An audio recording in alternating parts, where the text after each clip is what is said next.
అందరికీ నమస్కారం. ఓం శ్రీలింగ బసవేశ్వరాయ నమః. నా ఛానల్ ఆలయ దర్శనానికి స్వాగతం. నా ఛానల్ని సబ్స్క్రైబ్ చేయండి. అలానే పక్కకు గంట సింబల్ ఉంటుంది, మీరు క్లిక్ చేశారంటే పెట్టిన ప్రతి వీడియో మీకు నోటిఫికేషన్ రూపంలో అందుతుంది. అలానే షేర్ చేయండి. మీ సలహాల సూచనలు కామెంట్ బాక్స్లో తెలుపగలరు.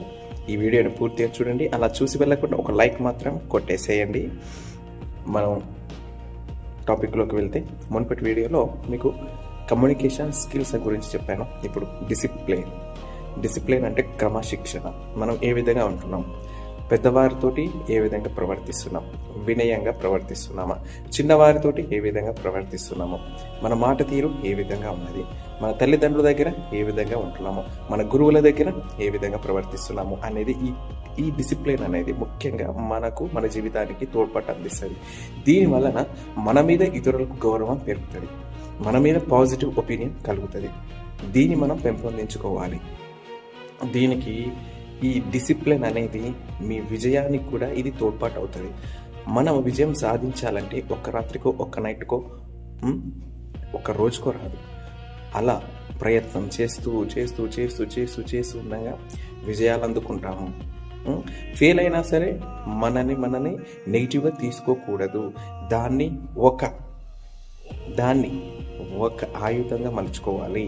దాంట్లో ఉన్నటువంటి మనం చేసే పొరపాట్లు ఏంటి, మరలా చేయకూడదు అనేది మన విజ్ఞతని మనల్ని పరిశీలించుకొని చేయకుండా ఉండాలి. ఈ డిసిప్లిన్ అన్ని రకాలుగా ఉంటుంది. క్రమశిక్షణ అనేది మెయిన్ చాలా ఇంపార్టెంట్ రోల్ మనకు పోషిస్తుంది. క్రమశిక్షణ చాలా మనల్ని ఏ విధంగా నడుచుకోవాలో, ఏ రకంగా ఉండాలో తెలుపుతుంది. క్రమశిక్షణ నిన్ను నువ్వుగా ఏ విధంగా ఉంటున్నావు, ఎంత జాగ్రత్తగా ఉంటున్నావు అని నేర్పిస్తుంది. అలా క్రమశిక్షణతోటి నువ్వు ముందుకెళ్ళాలని నేను కూడా కోరుకుంటున్నాను. అందరూ ఎవరైతే ఉంటున్నారో స్ట్రగుల్స్, ఇవి కష్టాలు, ఇబ్బందులు తప్పవు. దాన్ని మనం నెగ్గుకుంటూ ఒక క్రమ పద్ధతిలో క్రమశిక్షణగా మనం ముందుకెళ్తే విజయం అందుకుంటాము. విజయాలు అపజయాలతోటి సంబంధం లేకుండా మనల్ని రూపొందించుకుంటూ ముందుకెళ్తే అది విజయంతో సమానం. మరొక వీడియోతో మళ్ళీ మీ ముందుకు వస్తాను. అంతకంటే ముందు సబ్స్క్రైబ్ చేయడం మర్చిపోవద్దు. షేర్ చేయండి.